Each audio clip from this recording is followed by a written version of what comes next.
ఇంతవరకు మీరు చూశారు జోయా, అర్జున్ ఇంకా నిర్భయ సరదాగా అడవిలో ఉన్న కుండలను పగలగొడతారు.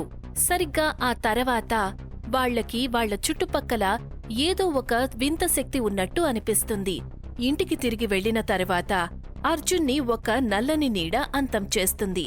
ఇక అదే సమయంలో తన ఇంట్లో ఉన్న జోయాకి కూడా తన బెడ్ కింద ఒక ఆడమనిషి భయంకరంగా నవ్వుతున్న శబ్దం వినిపిస్తుంది. ఇక ఇప్పుడు జోయాకి ఆ శబ్దం విని చాలా భయమేస్తుంది. తన శరీరం పూర్తిగా వణుకుతుంది. తను ధైర్యం కూడగట్టుకొని నెమ్మదిగా మంచం కిందకి చూస్తుంది. అప్పుడు ఒక భయంకరమైన ఆకృతిలో ఉన్న ఆవిడ ఎర్రని బట్టలు వేసుకుని ఉంటుంది. తను జోయాని చూసి భయంకరంగా నవ్వుతూ ఉంటుంది. ఇక నువ్వు బతకవు. జోయా భయంతో గదిలో నుంచి బయటికి వెళ్ళిపోతుంది. బయట లైట్స్ అన్నీ కూడా ఆఫ్ అయిపోతాయి. తనకసలు ఏదీ సరిగ్గా కనిపించదు. అయినా సరే తను ధైర్యంగా వేరే గదిలోకి వెళ్ళిపోతుంది. తను బెడ్ మీద కూర్చొని తన మొహాన్ని మోకాళ్ల మధ్య దాచుకుని మునిగిపోతూ ఉంటుంది. కాసేపటి తర్వాత సాయంత్రం అవుతుంది. అప్పుడే చీకటి పడటం మొదలవుతుంది. నిర్భయ తన స్కూటీ మీద ఇంటికి తిరిగొస్తుంది. నాకసలు అర్థం కావట్లేదు, అర్జున్ ఇవాళ కాలేజ్కి ఎందుకు రాలేదు? నా కాల్కి సమాధానం కూడా చెప్పలేదు. నేను వాళ్ళింటికి వెళ్లి చూడడం మంచిది అని అనుకుంటూ తను కాస్త స్పీడుని పెంచుతుంది. అప్పుడే ఉన్నట్టుండి తనకి వెనక నుంచి ఒక వ్యక్తి నవ్వడం వినిపిస్తుంది.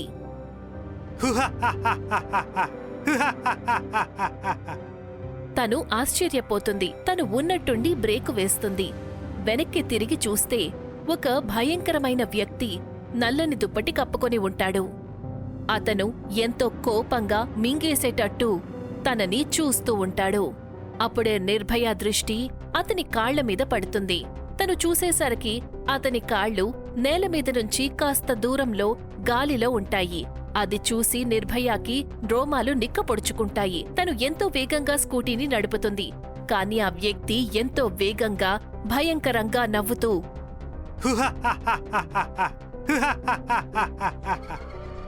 తనని వెంబడిస్తూ ఉంటాడు. నిర్భయ బ్యాక్ వ్యూ మిర్రర్లో చూస్తుంది. ఆ నల్లని వ్యక్తి తన వెనకే ఉంటాడు. అతను నవ్వుతున్న శబ్దం రెట్టింపవుతుంది. చివరికి అతను నిర్భయ పీక పట్టుకుంటాడు. తనని గాలిలోకి చాలా పైకి లేపుతాడు. కాసేపటి తర్వాత నిర్భయ తన స్కూటీలో నుంచి కొంత దూరంలో చనిపోయి పడిపోతుంది. తన ఆత్మ తెల్లని పొగ రూపంలో తన శరీరంలో నుంచి వస్తుంది. తర్వాత అతను తన ఆత్మను తనతో పాటు ఆకాశంలోకి తీసుకువెళ్తాడు. ఆకాశంలో మళ్లీ అదే తలుపు తెరుచుకుంటుంది. వాళ్లు లోపలికి వెళ్లగానే ఆ తలుపు మాయమైపోతుంది. ఎవరు ఆడమనిషి? ఇంతకు ముందు గొంతే వినిపించేది. ఇవాళ నేను తనని చూశాను కూడా. ఇదంతా నాకసలు ఎందుకు జరుగుతోంది? నాకేం అర్థం కావట్లేదు. అప్పుడే ఎవరో చాలా గట్టిగా తన తలుపు కొడతారు. తలుపు కొట్టే ఆ శబ్దం తన గుండెల్లో భయాన్ని సృష్టిస్తుంది. తన బెడ్ దానికదే గాలిలోకి లేస్తుంది. ఏదో శక్తి తనని పైకి లేపినట్టు. ఆ తర్వాత నేల మీద పడిపోతుంది. Stop it please. జోయా చాలా భయపడిపోయి ఉంటుంది. తను బెడ్ మీద నుంచి లేచి పారిపోవాలనుకుంటుంది. కానీ బెడ్ మాటిమాటికి ఎంత పైకి వెళ్తుందంటే తను కిందకి దిగలేకపోతుంది. ఎవరు నువ్వు? ఎవరు? అప్పుడే తలుపు ఒక్కసారిగా తెరుచుకుంటుంది. రిహాన్ లోపలికొస్తాడు. ఎప్పుడైతే తను బెడ్ ని దానంతటదే గాల్లోకి ఎగరటం చూస్తాడో తన కళ్లను తనే నమ్మలేకపోతాడు. జోయా! తను జోయాని తీసుకుని వెంటనే ఆ గదిలో నుంచి బయటికి వస్తాడు. రిహాన్ జోయాని కార్లో కూర్చోపెట్టుకుని తన ఇంటికి తీసుకువెళ్తాడు.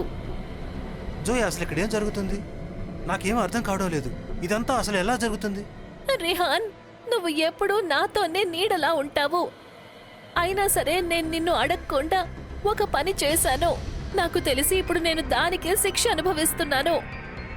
ఏంటి? నువ్వు అసలు దేని గురించి మాట్లాడుతున్నావు? నాకు అసలేం అర్థం కావడం లేదు. నీకు గుర్తుందా, మనకి అడవిలో 4 కుండలు కనిపించాయి. కానీ నువ్వు మమ్మల్ని ఆ కుండల దగ్గరికి వెళ్ళనివ్వలేదు. మమ్మల్ని ఫామ్ హౌస్ కి తీసుకువెళ్ళిపోయావు. అవును, గుర్తుంది. అయితే ఏమైంది? గుర్తొచ్చింది. ఇప్పుడు దాని గురించి ఎందుకు? నువ్వు అసలు ఏం చెప్పాలనుకుంటున్నావో నాకు సరిగ్గా చెప్పు. నాకు కాస్త అర్థమయ్యేలా చెప్పు. నువ్వు నిద్రపోయిన తరువాత మేం ముగ్గురం అక్కడికి వెళ్ళాము.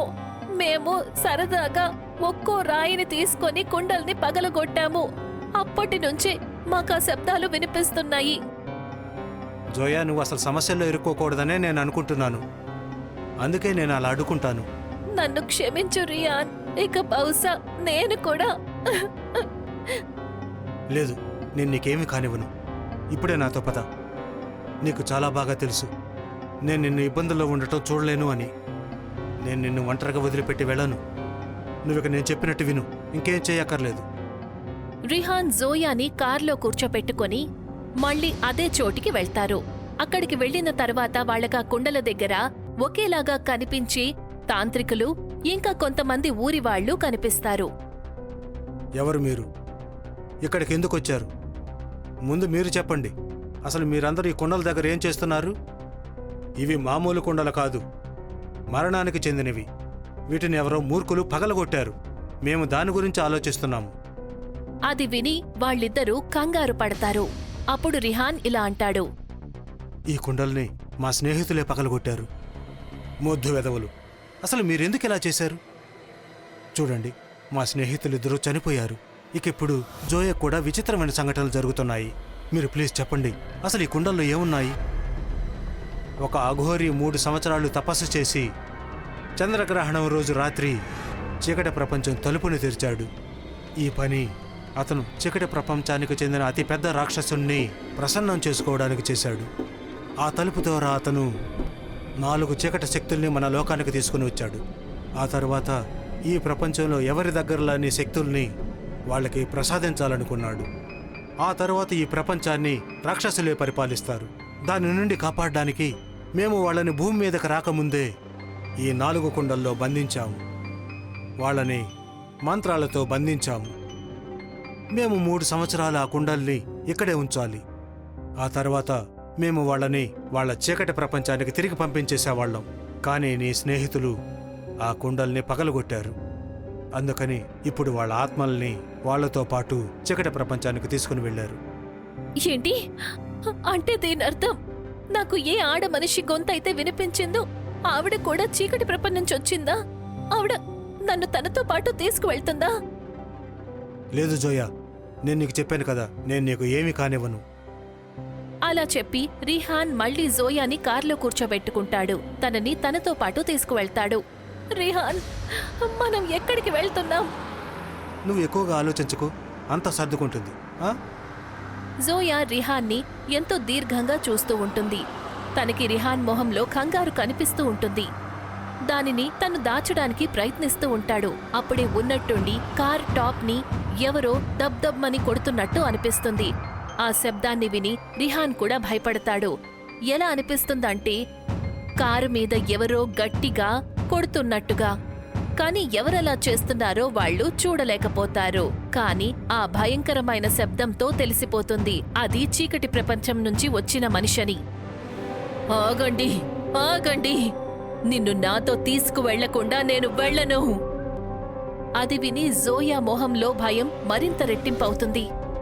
జోయా, భయపడకు, ధైర్యంగా ఉండు. రిహాన్ కార్ని వేగంగా పోనిస్తాడు. ఆ రాక్షసి కారు మీదే ఉంటుంది. చాలా గట్టిగా కార్ని కొడుతూ ఉంటుంది. కాసేపటి తర్వాత వాళ్ళు నగరంలోని ఒక పెద్ద మసీదు దగ్గరికి చేరుకుంటారు. దాని సరిహద్దుల్లోకి రాగానే కారు మీద వస్తున్న శబ్దాలు ఆగిపోతాయి. రిహాన్ కార్ ఆపుతాడు. ఆ తర్వాత బయటికి దిగుతాడు. తన చుట్టుపక్కల ఎవ్వరూ ఉండరు. జోయా, బయటికి రా. జోయా భయపడుతూ కార్లో నుంచి బయటికి వస్తుంది. వాళ్ళిద్దరూ మసీదు లోపలికి వెళ్తారు. అక్కడ వాళ్లకి ఒక బాబా కనిపిస్తారు. బాబా, మేము చాలా పెద్ద సమస్యల్లో ఉన్నాము, మాకు సాయం చేయండి. కంగారు పడకండి పిల్లలు, ప్రశాంతంగా ఉండండి. అసలు ఏంటి విషయం? రిహాన్ బాబాకి జరిగిందంతా చెప్తాడు. అది విని బాబాకి చాలా ఆశ్చర్యంగా అనిపిస్తుంది. కాని అయినా సరే ఆయన వాళ్ళిద్దరికీ ఒక దారి చెప్తారు. చాలాసేపు ఆ విషయం అర్థమయ్యేలా చెప్పిన తరువాత బాబా ఇలా అంటారు. నువ్విక్కడి నుంచి ఈ దుప్పటిని తీసుకుని వెళ్ళు. నువ్వు ఈ దుప్పటిని కప్పుకొని ఉన్నంత వరకు ఆమె నిన్ను ఏమీ చేయలేదు. కానీ 12 కాగానే తన శక్తులు రెట్టింపు అవుతాయి. తను మళ్ళీ నీ మీద ప్రాణాంతక దాడి చేస్తుంది. అదే సమయంలో నువ్వు తనని అంతం చెయ్యాలి, నేను నీకు చెప్పినట్టుగా. ఆ మాట చెప్పి బాబా మసీదులో నుంచి ఒక దుప్పటి తీసి జోయాకి ఇస్తారు. జోయా ఆ దుప్పటిని పూర్తిగా కప్పుకుంటుంది. అదే రోజు రాత్రి సుమారు 11 గంటలకి జోయా తన ఇంట్లో చీకటి గదిలో కూర్చుని ఉంటుంది. తను దుప్పటితో తన శరీరమంతా కప్పుకొని కూర్చుంటుంది. బాబా చెప్పిన మంత్రాన్ని నోట్లోనే చదువుకుంటూ ఉంటుంది. కాసేపటి తర్వాత తనకి ఆ ఆడమనిషి నవ్వుతున్న శబ్దం వినిపిస్తుంది.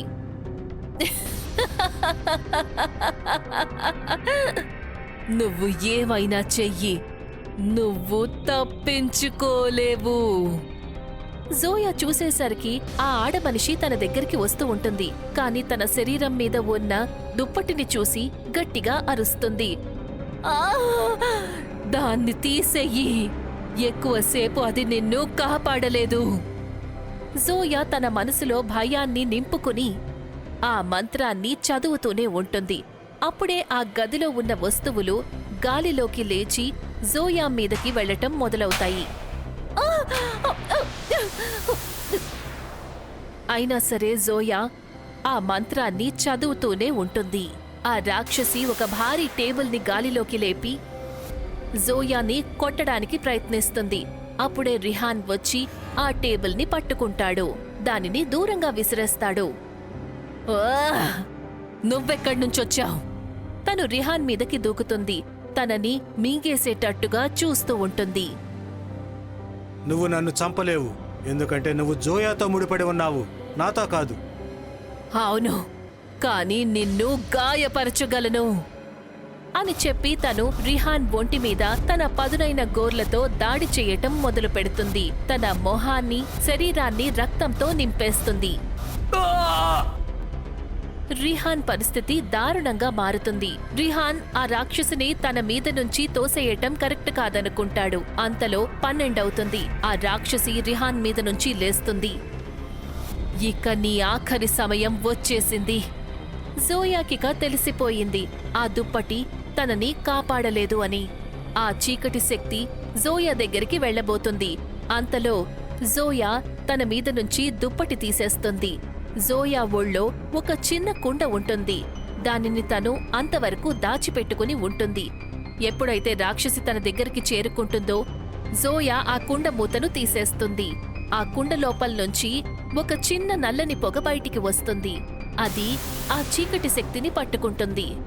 ఆ రాక్షసిని తనతో పాటు కుండ లోపలికి తీసుకువెళ్ళిపోతుంది. జోయా వెంటనే ఆ కుండను మూసేస్తుంది. ఆ తర్వాత అన్ని వైపులా ప్రశాంతత కలుగుతుంది. పద జోయా, ఇక ఈ కుండని మళ్ళీ అక్కడికే తీసుకుని వెళ్దాం. వాళ్ళిద్దరూ ఆ కుండని మసీదుకి తీసుకువెళ్తారు. బాబా ఆ కుండను తీసుకుంటారు, తన దగ్గరే పెట్టుకుంటారు. ఇక 3 ఏళ్లు ఈ రాక్షసిని ఈ కుండలోనే బందీగా ఉంచిన తర్వాత వీళ్ళ జిన్ తనని తన ప్రపంచానికి తీసుకుని వెళ్తాడు. అది విని జోయా ఇంకా రిహాన్ ప్రశాంతంగా ఊపిరి తీసుకుంటారు. ఒకరిని ఒకరు హత్తుకుంటారు. రిహాన్ కౌగేట్లో జోయా చాలా సురక్షితంగా ఫీల్ అవుతుంది.